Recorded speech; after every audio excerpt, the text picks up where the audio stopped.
Bismillahirrahmanirrahim. Today we are going to discuss about the pumping scheme in laser. सबसे पहले हमें ये जानना ज़रूरी है कि लेज़र एक्शन में पंपिंग का क्या रोल है। तो सबसे पहले हम देखते हैं कि बेसिकली हम लेज़र को ड्रा कैसे करते हैं या लेज़र का जो डायग्राम है वो किस तरह ड्रा करते हैं। हम इस फिगर पे आते हैं। ये फिगर 1 है, ये फिगर 2 है और ये फिगर 3 है। अब यहाँ पे देखें, ये हमारे पास ग्राउंड स्टेट है, ये मेटास्टेबल स्टेट बन जाएगी और ये फिर एक्साइटेड स्टेट बन जाएगी। अब यहाँ पर मौजूद एटम्स को हमने एक्साइटेड स्टेट पे भेजना है, तब ही कोई लेज़र एक्शन पॉसिबल होना, अदरवाइज़ पॉसिबल नहीं होना। अब इनको E1 स्टेट से E3 स्टेट तक भेजने के लिए जो एनर्जी प्रोवाइडर होगा, कोई भी सोर्स जो कि एनर्जी प्रोवाइड कर रहा होगा, उसको हम पंपिंग बोलेंगे, पंपिंग सोर्स का नाम देंगे। इस आर्टिकल में हमने मुख्तलिफ पंपिंग सोर्स के बारे में सीखना है कि वो किस किस तरह वर्क करते हैं। इसके अलावा हमने यहाँ पर उनका मैकेनिज़्म भी ड्रा करना है और इसके अलावा हमने एक दो लेज़र की टाइप्स भी इसी में डिस्कस करेंगे कि कौन सा पंपिंग सोर्स किस लेज़र के लिए इफ़ेक्टिव होता है। Let's start. तो हम बात कर रहे थे इन लेवल्स की। यहाँ पे लेवल आपको 3 नज़र आ रहे हैं, लेकिन अगर हमारे पास 4 लेवल लेज़र सिस्टम है तो ज़ाहिर है उसके लिए भी पंपिंग सोर्स अप्लाई करना तो पड़ेगा। अगर यहाँ पे 2 लेवल लेज़र सिस्टम है तो उसके लिए भी पंपिंग सोर्स अप्लाई करना पड़ेगा। क्यों? उसकी रीज़न यही है कि एटम्स को ज़ाहिर है जब तक हम ऊपर वाली स्टेज पे नहीं भेजेंगे वो नीचे नहीं आएंगे, वो एनर्जी फोटोन को अमिट नहीं करेंगे, वो रोशनी के ग्लो पैदा नहीं करेंगे। इसीलिए ज़रूरी है कि हमें पंपिंग सोर्स अप्लाई करना पड़ता है। ग्राउंड स्टेट से हमने उनको एक्साइटेड स्टेट पे भेजना होता है, तो तब ही जाकर कहीं ये लेज़र एक्शन पॉसिबल होता है। अब देखें, यहाँ पर हमने पॉपुलेशन क्रिएट करना होती है। ये वाली स्टेट जिसको हमने 3 लेवल लेज़र सिस्टम के लिए मेटास्टेबल स्टेट का नाम दिया है, तो यहाँ पर हमें यहाँ पर हमें पॉपुलेशन इन्वर्जन प्रोड्यूस करना पड़ती है। यहाँ पर जब पॉपुलेशन इन्वर्जन प्रोड्यूस होगी तब ही यहाँ पर लेज़र एक्शन पॉसिबल होगा, अदरवाइज़ लेज़र एक्शन यहाँ पर पॉसिबल नहीं होगा। अब देखें, जो पॉपुलेशन इन्वर्जन है वो एक सोर्स के थ्रू प्रोवाइड की जाती है, जिस सोर्स को हम पंपिंग सोर्स का नाम देते हैं। अब यहाँ पे क्वेश्चन ये आता है कि हमने इनको कितनी एनर्जी सप्लाई करनी है। तो जिस स्टेज के ऊपर हमने एटम्स को भेजना है, पॉपुलेशन क्रिएट करनी है, उन्हीं 2 स्टेट के डिफरेंस के इक्वल हमें एनर्जी सप्लाई करना पड़ेगी। मिसाल के तौर पर हम ये बात करते हैं कि अगर हमारे पास 3 level laser system E1, E2 और E3 लेवल लेज़र सिस्टम है, तो हमने एटम को ग्राउंड स्टेट यानी कि E1 स्टेट से E3 स्टेट पर भेजना है, तो कितनी एनर्जी रिक्वायर्ड होगी। तो ज़ाहिर है हमने ये बात की है कि ये एनर्जी दोनों के एनर्जी डिफरेंस के इक्वल होगी। अब ये हमारे पास 3 स्टेट है माइनस E1 स्टेट, कि E1 स्टेट और E3 स्टेट के जितना एनर्जी डिफरेंस होगा दोनों का, वो हमने निकालना है और उसके इक्वल हमें एनर्जी सप्लाई करना पड़ेगी। इससे प्रीवियस लेक्चर में हमने ये बात की थी कि किस तरह 2 स्टेट का एनर्जी डिफरेंस निकालते हैं। इसके अलावा अगर हम बात कर रहे हो 2 लेवल लेज़र सिस्टम की, यानी कि एटम्स को फिर हम E1 स्टेट से E2 स्टेट पे भेजेंगे, तो फिर उसके लिए एनर्जी डिफरेंस किसके इक्वल आ जाएगा? E2 माइनस E1 के एनर्जी डिफरेंस आ जाएगा। अगर हम 4 लेवल लेज़र सिस्टम की बात कर रहे हैं तो E1 और E4 के दरमियान में एनर्जी डिफरेंस आ जाएगा। तो इतनी एनर्जी हमें सप्लाई करना पड़ेगी।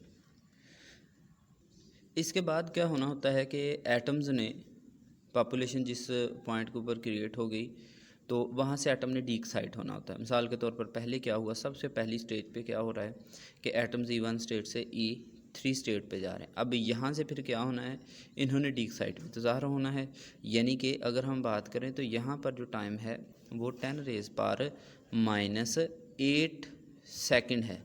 ये वाली E3 स्टेट जो है, यहाँ पर टाइम पीरियड एटम्स के स्टे करने का 10⁻⁻⁸ जो कि बहुत ही ज़्यादा कम है। अब जब यहाँ पे लाइफ टाइम ये अपना एटम्स क्रिएट अपना करेंगे, कवर करेंगे, तो उसके बाद ये फिर डी एक्साइट होके E2 स्टेट के ऊपर आ जाएंगे। जब ये E2 स्टेट पे आएंगे तो फिर यहाँ से फर्दर जब ये नीचे जाएंगे तो फिर ये एनर्जी फोटॉन अमिट कर देते हैं। लेकिन यहाँ पर जो एनर्जी फोटॉन अमिट होते हैं वो नॉन रेडिएटिव होते हैं। नॉन रेडिएटिव से मुराद ये कि वो एनर्जी इतनी ज़्यादा इफेक्टिव नहीं होती, वो लेज़र एक्शन के लिए हम यूज़ नहीं कर सकते। तो मुख्तलिफ़ किस्म के पंपिंग सोर्सेज हैं, ये डिपेंड करता है कौन सा मीडियम यूज़ करें। सम टाइम हम रूबी लेज़र की बात करते हैं, सॉलिड स्टेट लेज़र की बात करते हैं, इसके अलावा हम बात करते हैं गैस लेज़र की। तो जैसे जैसे मीडियम चेंज होता रहता है, वैसे वैसे ही जो हमारे पास पंपिंग सोर्स है वो चेंज होता रहता है। तो सबसे पहले हमने बात करनी है ऑप्टिकल पंपिंग सोर्स की। जिस तरह ये वर्ड से ज़ाहिर है कि ऑप्टिकल यानी कि लाइट सोर्स हम यहाँ पे यूज़ करते हैं। तो इसमें होता क्या है कि फोटोन ऑफ लाइट के जो फोटोन हैं, नंबर ऑफ़ फोटोन्स आते हैं, वो ग्राउंड स्टेट के ऊपर मौजूद एटम्स के साथ टकराते हैं, फिर ये एक्साइटेड स्टेट पे चले जाते हैं। एक्साइटेड स्टेट यानी कि E3 स्टेट पे जाने के बाद ये अपना लाइफ टाइम कवर करते हैं। जितना इनका लाइफ टाइम होता है 10⁻⁻8 सेकंड के लिए यहाँ पर ये स्टे करते हैं। स्टे करने के बाद फिर ये नीचे आना शुरू हो जाते हैं। जब ये नीचे आना शुरू हो जाते हैं तो यहाँ पे जब E3 स्टेट से E2 स्टेट पे आएंगे तो फिर यहाँ से एक एनर्जी फोटोन अमिट करेंगे, यानी कि यहाँ पर नॉन रेडिएटिव मिशन हो रही होगी। हमें पता है कि नॉन रेडिएटिव मिशन जो है उसके लिए हमें लेज़र एक्शन के लिए पॉसिबल नहीं होती। तो क्या करते हैं कि यहाँ पर मौजूद एटम्स को फिर फोटोन दिए जाते हैं, नंबर ऑफ़ फोटोन एनर्जी के फोटोन अमिट करवाए जाते हैं। अब देखें यहाँ पर जैसे ही ये ऊपर से नीचे आते हैं, जब इन्होंने E2 स्टेट से E1 स्टेट पे जाना, एक तो फोटोन इनके पास ये अब हो गया जो इन्होंने खुद ब खुद ही नेचुरली जो इनके पास अवेलेबल है। अब दूसरा फोटोन जो कि हमने खुद इनको दिया है, खुद इनको प्रोवाइड किया है, एक यहाँ पर रह कर ये वो भी अमिट करते। तो इस वक्त यहाँ पर ये 2 फोटोन अमिट करते हैं। तो होता क्या है कि यहाँ पर हम नंबर ऑफ़ एटम्स को पंपिंग सोर्स जो सप्लाई करते हैं वो एनर्जी फोटोन होते हैं। So these energy photon excite the atom drop to metastable state to create the population inversion. अब यही जो नंबर ऑफ़ फोटोन्स होते हैं जो कि हमने यहाँ पे सप्लाई किए हैं इस पॉइंट के ऊपर, यही पॉपुलेशन इन्वर्जन E2 स्टेट या मेटा स्टेबल स्टेट के ऊपर क्रिएट करने के ज़िम्मेदार भी होते हैं। अब जैसे ही ये फ्लैश जो है डिस्चार्ज ट्यूब होता है, डिस्चार्जेस होता है, तो कंटिन्यूसली ऑपरेशंस जो हैं वो स्टार्ट हो जाते हैं। इसके लिए हमारे पास कौन कौन से सोर्स यूज़ किए जा सकते हैं, उसमें लैंप्स हैं, स्पार्क गैप्स हैं, या एक्सिलरी लेज़र हैं जो कि पंपिंग सोर्स के लिए, ऑप्टिकल पंपिंग सोर्स के लिए यूज़ की जा रही हैं। तो इसके लिए बाद में जो आगे कैविटी ऑपरेशन अप्लाई कर दिया जाता है, इनको किसी ऐसे चैम्बर में रख दिया जाता है, यहाँ पर दो मिरर लगाए जाते हैं। तो फिर जितने भी फोटोन निकल रहे होते हैं वो एक दूसरे के दीवारों के साथ, मिरर के साथ टकरा कर फिर वापस आते हैं। ये हम आगे नेक्स्ट में देखेंगे। तो अभी हमने जो चीज़ सीखी है ये बेसिक प्रिंसिपल ही है लेज़र का, जो कि हम प्रीवियस लेक्चर्स में भी सीख चुके हैं।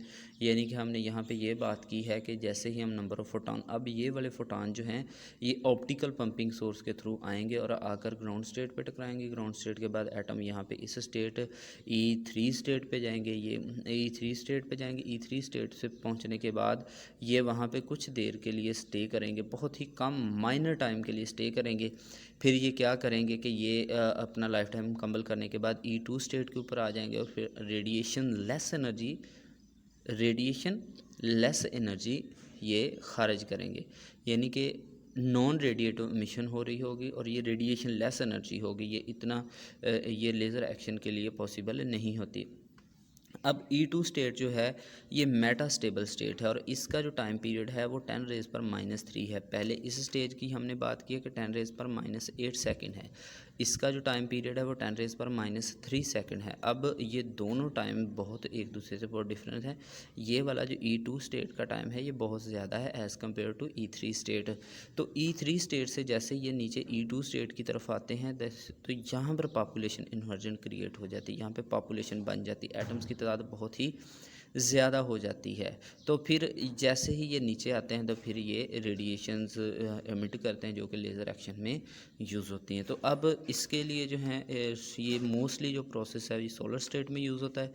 इसके अलावा ये रूबी लेज़र जो कि सोलर स्टेट के सच एज़ रूबी लेज़र ही है, तो उसमें ये प्रोसेस यूज़ होता है। आगे हम देखते हैं नेक्स्ट कौन कौन से हमारे पास सोर्सेज हैं। अब हम नेक्स्ट बात करते हैं इलेक्ट्रिक पंपिंग सोर्स की। तो बेसिक जो फिनोमेना है, जिस तरह हमने पीछे पढ़ा है, लाइट के थ्रू हम जब पंपिंग सोर्स अप्लाई कर लाइट का जो पंपिंग सोर्स अप्लाई करते हैं वो पढ़ा है। बेसिक प्रिंसिपल इसमें वही रहेगा, यानी कि एटम्स ग्राउंड स्टेट से एक्साइटेड पे से फिर मेटा पे और मेटा स्टेट से फिर ग्राउंड स्टेट पे आते हैं और इस तरह लेज़र एक्शन पॉसिबल होता है। लेकिन यहाँ पे एक टर्म ये है कि पीछे हम एनर्जी फोटोन की बात कर रहे हैं, एनर्जी फोटोन जो कि आकर ग्राउंड स्टेट पे एटम्स के साथ टकराते हैं। अब यहाँ पे क्या होगा, हाई स्पीड इलेक्ट्रॉन आएंगे। यहाँ पे देखें लिखा भी हुआ है कि high energy, high speed, high accelerated electrons जो कि आकर ग्राउंड स्टेट के ऊपर टकराते हैं एटम्स के साथ। अब यही फिर क्या करेंगे, एटम्स अपवर्ड स्टेट पे जाएंगे, एक्साइटेड स्टेट पे, फिर एक्साइटेड स्टेट से ये ग्राउंड स्टेट पे आ जाएंगे। तो यहाँ पर हम बात कर रहे थे कि इस स्टेट के ऊपर हाई एनर्जी इलेक्ट्रॉन आकर टकराएंगे, यहाँ से एटम एक्साइट होने के बाद E3 स्टेट पे जाएंगे, फिर यहाँ से डी एक्साइट होंगे, रेडिएशन लेस एनर्जी एमिट करेंगे, फिर E2 स्टेट पे आएंगे और ये वाली जो एनर्जी होगी ये रेडिएशन वाली एनर्जी होगी, ये लेज़र एक्शन के लिए पॉसिबल इफेक्टिव होगी। तो यहाँ पर पॉपुलेशन इन्वर्जन क्रिएट हो जाएगा और बाद में फिर लेज़र एक्शन पॉसिबल हो जाएगा। तो ये था बेसिक फिनोमेना जो कि प्रीवियस जो ऑप्टिकल पंपिंग थी उसमें भी हमने पढ़ा था। दोनों का ऑलमोस्ट जो बेसिक चीज़ों थी वो सेम ही हैं। अब बात करते हैं कि जो इलेक्ट्रिक पंपिंग है ये गैस लेज़र के लिए यूज़ होती है। अब इसमें होता क्या है, this method of pumping is limited to gas laser. The high voltage pulses ionize the gas so that it conduct electrically. सब होता क्या है कि हाई वोल्टेज जो पल्सेस हैं वो गैस के मालिक्यूल्स को आयोनाइज कर देती है। जब गैस के मालिक्यूल्स आयोनाइज हो जाते हैं सो क्या होगा कि the electric current flow through the gas excite the atoms, atoms को एक्साइट करेगा और एटम्स फिर क्या करेंगे, ये इन एटम्स की बात कर रहा है कि ये वाले एटम जब यहाँ पे गैस के जो मालिक्यूल्स हैं उनके साथ ये एटम्स के साथ आकर टकराएंगे हाई एनर्जी इलेक्ट्रॉन, इनको फिर ये एक्साइटेड स्टेट पे भेज देगा। These atoms drop to metastable state lasing level. पहले क्या होगा, ये यहाँ पे जाएंगे, फिर यहाँ से होकर फिर ये मेटास्टेबल स्टेट के ऊपर आकर पॉपुलेशन इन्वर्जन क्रिएट कर देंगे। बाद में क्या होगा, ये बल्कि ये फिगर 1 फिगर 2 फिगर 1 के यहाँ पे टकराए, फिर यहाँ से एटम वापस डीक्साइट होंगे, ये यहाँ से रेडिएशन एनर्जी इमिट होगी, फिर यहाँ से एटम से नीचे आ जाएंगे और लेज़र की जो पॉसिबल हो जाएगा। अब देखें कि ये वाला जो पॉपुलेशन इन्वर्जन लेज़र में क्रिएट करने का प्रोसेस है ये सॉलिड स्टेट में भी, सॉलिड लेज़र में भी सेम था। लेकिन यहाँ पे एक डिफरेंस ज़रूर आता है, वो डिफरेंस ये है कि only difference is the pumping source and lazing medium. Pumping source और लेजिंग मीडियम में एक डिफरेंस आता है। अब देखें, the external light sources like xenon flash lamp used for pumping source in solid laser. कौन सा सोर्स यूज़ किया जा रहा है, ज़ीनॉन फ्लैश लैम्प, जो कि सॉलिड स्टेट में यूज़ किया जा रहा है, सॉलिड लेज़र में यूज़ किया जा रहा है। लेकिन जो हमारे पास हाई वोल्टेज इलेक्ट्रिक डिस्चार्ज है वो यूज़ किया जाएगा गैस लेज़र के लिए। जिस तरह हमने पहले बात की है कि बेसिक थीम इनका सेम ही है, लेकिन फ़र्क इनमें क्या आ रहा है कि सॉलिड लेज़र जो हैं उनमें हम ज़ीनॉन फ्लैश लैम्प यूज़ करते हैं, लेकिन हाई वोल्टेज जो है वो गैस लेज़र के लिए ही यूज़ होता है। अब हम बात करते हैं डायरेक्ट कन्वर्जन की। ये डायरेक्ट कन्वर्जन का जो मेथड है, डायरेक्ट कन्वर्जन की बात कर लेते हैं। तो ये बेसिकली सेमीकंडक्टर में यूज़ होता है, जिसमें हमारे पास एक पीएन जंक्शन होता है। मिसाल के तौर पर ये एक पीएन जंक्शन है, यहाँ पर ये एक पीएन जंक्शन है और एक तरफ पी टाइप हैं, दूसरी तरफ एन टाइप हैं। यहाँ पे होल्स हैं, यहाँ पे इलेक्ट्रॉन्स हैं, नेगेटिव चार्जेस हैं। तो क्या होगा कि जैसे ही है इसके ऊपर पंपिंग सोर्स अप्लाई किया जाएगा, दोनों पेयर जो हैं वो पॉपुलेशन, दोनों जो पीएन जंक्शन होल्स और नेगेटिव चार्जेस हैं वो जंक्शंस के ऊपर पॉपुलेशन इन्वर्जन क्रिएट कर देंगे। जब ये रिकम्बाइन होंगे एक दूसरे के साथ तो यहाँ पर लेज़र लाइट प्रोड्यूस हो जाएगी और ये एक डायरेक्ट कन्वर्जन है electric energy into light energy. अब बात करते हैं इन इलास्टिक कोलिजन की। इन इलास्टिक कोलिजन में बात करते हैं कि हमारे पास हाई इलेक्ट्रिक वोल्ट जो सोर्स है वो यूज़ होगा इस मेथड में। इसमें होगा क्या कि दो टाइप की गैसेस होंगी। एक टाइप को हमने एक्स का नाम दे दिया, दूसरी को हमने वाई का नाम दे दिया। अब होगा क्या कि अगर तो हमारे पास एक्स के एटम्स, एक्स स्टेट जो है वो हो रही है, एक्साइटेड हो रही, तो उसको हमने एक्स स्टार का नाम दे दिया। फिर अगर वाई है तो वाई को भी हमने वाई स्टार का नाम दे दिया। लेकिन अगर हमारे पास दोनों गैसेस जो हैं both x and why have the same excited state, दोनों की एक्साइटेड स्टेट सेम है, जिस तरह यहाँ पे हम बात करते हैं, तो अगर हम इसको एक्स कह देते हैं, इसको हम वाई का नाम दे देते हैं, ये एक्स हो गया और ये वाई है, तो यहाँ पे देखें इसकी एक्साइटेड स्टेट और इसकी एक्साइटेड स्टेट दोनों आपस में सेम होंगे। ये हमें बताता है pumping by the inelastic collision. लेकिन इसमें एक है कि जब एक्साइटेड स्टेट, जब high voltage electric discharge passes through the laser medium में से जब ये गुजरेगा तो जो लोअर स्टेट होगी एक्स गैस की, ये वाली, अब देखें ये हम दो सिस्टम अलग अलग कर लेते हैं। ये हमारे पास एक्स के लिए आ जाएगा, ये वाई के लिए आ गया लेज़र सिस्टम। तो यहाँ पर ये लोअर स्टेट है, कौन सी, एक्स गैस की ये स्टेट है। तो यहाँ पर जब एक्साइटेशन होगी तो ये वाले एटम्स ये ऊपर वाली स्टेट में चले जाएंगे, एक्साइटेड स्टेट में चलेंगे। जब ये एक्साइटेड स्टेट में जाएंगे तो इसी तरह जब वाई के जो ground state, lower energy state के ऊपर आकर इनको एनर्जी मिलेगी तो ये भी एक्साइटेड स्टेट में चले जाएंगे। पहले हमने ये बात की है कि दोनों की एक्साइटेशन स्टेट जो हैं वो सेम हैं। अगर इसके ऊपर सोर्स सप्लाई किया जाता है या इसके ऊपर सप्लाई किया जाता है तो दोनों एक ही वक्त में एक्साइटेड स्टेट पे चले जाएंगे। अब होगा क्या, होगा ये कि एक वक्त में हम क्या करेंगे कि एक्स के एटम्स को, एक्स के इलेक्ट्रॉन्स को हम एक्साइटेड स्टेट में भेजेंगे एनर्जी सप्लाई करने के बाद। अब जब ये एक्साइटेड स्टेट में जाएंगे तो ज़ाहिर है इनका आपस में एक दूसरे के साथ कोलिजन भी होगा। जब कोलिजन होगा तो ये इलेक्ट्रिक डिस्चार्ज के दौरान ही सारा प्रोसेस हो रहा होगा। अब पहले हुआ क्या है कि एक्स स्टेट के जो एक्स गैस है उसकी ग्राउंड स्टेट के ऊपर मौजूद एटम्स को हमने एक्साइट करवाया है। अब होंगे तो ये एक्साइट, लेकिन इनकी कोलिजन ज़रूर होगी। सो क्या कहा जा रहा है कि the excited state electron in X state now collide with the electrons of lower energy states in gas Y.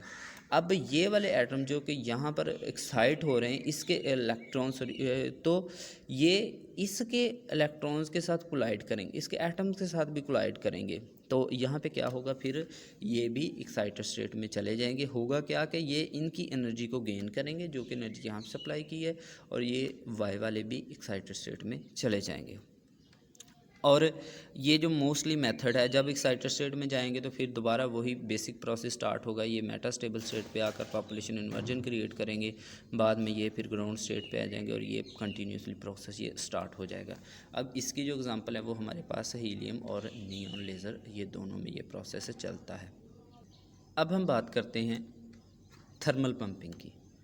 Thermal नाम से ज़ाहिर है हीट सप्लाई करनी है। बेसिक थीम वही रहेगा, मेटास्टेबल स्टेट भी वही है, एक्साइटेड स्टेट भी वही है, ग्राउंड स्टेट भी वही है। होना क्या है, होना यह है कि ग्राउंड स्टेट के ऊपर मौजूद एटम्स को हमने एनर्जी सप्लाई करनी है, और एनर्जी का वे कौन सा, वो थर्मल हीट है, हीट सप्लाई करनी है। जब हम इनको हीट सप्लाई कर देंगे तो ये सफिशेंट एनर्जी को अब्जॉर्ब करेंगे। अब्जॉर्ब करने के बाद ये एक्साइटेड स्टेट में जाएंगे। एक्साइटेड स्टेट्स पे अपना लाइफ टाइम 10⁻⁸ सेकंड गुजारने के बाद ये मेटास्टेबल स्टेट जो कि E2 स्टेट है, इस स्टेट पे आएंगे, एनर्जी एमिट करेंगे, यहाँ पे पॉपुलेशन इन्वर्जन क्रिएट होगी। क्रिएट होने के बाद ये नीचे आएंगे और ये वाला प्रोसेस स्टार्ट हो जाएगा। जिस तरह ये बेसिक थीम सेम है, और इसका जो प्रोसेस है सारा का सारा optical pumping, electric discharge tube वाला, ये सारे का सारा सेम है। लेकिन यहाँ पे होगा क्या, पहले हमने ये बात की थी कि अगर आप ऑप्टिकल की बात करें तो लाइट से लाइट प्रोड्यूस हो रही है,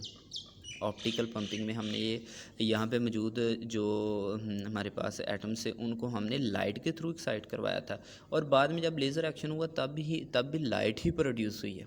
जब हमने इलेक्ट्रिक सप्लाई की, इलेक्ट्रिक एनर्जी सप्लाई की यहाँ पे ग्राउंड, यानी कि इलेक्ट्रिक एनर्जी हम दे रहे हैं, तो इलेक्ट्रिक एनर्जी से लाइट एनर्जी बनी है। यहाँ पे ये वाला प्रोसेस नहीं होगा, बल्कि यहाँ पे जो हीट है वो आगे लाइट को प्रोड्यूस कर रही है, लेज़र लाइट को प्रोड्यूस कर रही होगी। बेसिक सारा का सारा फिनोमेना सेम होगा। अब हम बात करते हैं पंपिंग बाय केमिकल रिएक्शंस।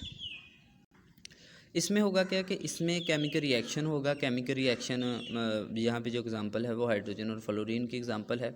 तो इसमें रिएक्शन के बाद एटम जो हैं वो एक्साइटेड स्टेट में चले जाते हैं। एक्साइटेड स्टेट में जाने के बाद वो ज़ाहिर है, अगर यहाँ पे ये एक एक्साइटेड स्टेट है, ये ग्राउंड स्टेट है, इस स्टेट को आप रहने दें, ये ग्राउंड स्टेट, ये ग्राउंड स्टेट, ये एक्साइटेड स्टेट है। तो ये जब केमिकल रिएक्शन होगा तो एटम यहाँ पे मौजूद हो जाएंगे, यहाँ पे मौजूद होंगे, यानी कि ग्राउंड स्टेट पे तादाद कम हो जाएगी, एक्साइटेड स्टेट पे तादाद बढ़ जाएगी। अब क्या होगा कि जैसे ही ये वाले नीचे आएंगे, यहाँ से एटम ग्राउंड स्टेट की तरफ आएंगे, पॉपुलेशन इन्वर्जन क्रिएट होगी दरमियानी स्टेट में, तो फिर लेज़र एक्शन होगा। सो एक बार हम इसको डिस्कस करते हैं।